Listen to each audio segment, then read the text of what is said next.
Sir, suspect lighter ভেসেলটির position ছিল এইখানে।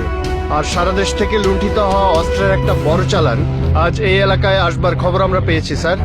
সারা দেশে যেহেতু অভিযান চলছে, সো ছোট ছোট ট্রলারে অস্ত্রগুলো নিয়ে ওরা লোড করবে লাইটার জাহাজে।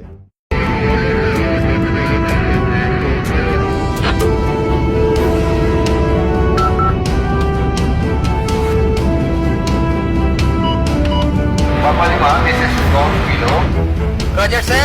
Vectors 1751. This is Kilo uniform. One suspected lighter vessel sighted 20 nautical miles southwest of Shonadi Islands. Investigate and report. Sir, এই পজিশনে কিছুদিন আগে একটা ট্রলার সাসপিশাস হিসেবে আটক করা হয়েছিল। বেশ কিছু অবৈধ অস্ত্র পাওয়া যায়। আজকে ফার্দার ইনভেস্টিগেশনের পর জানা গেল the plan is sinister. Okay, any suspicious movement? Sir, কোস্টের কাছাকাছি একই পজিশনে জোয়ারের সময় বেশ কিছু বোটের মুভমেন্ট লক্ষ্য করা গেছে। Let's go. Message received from Albatros 1751. Few contacts sighted in the said position.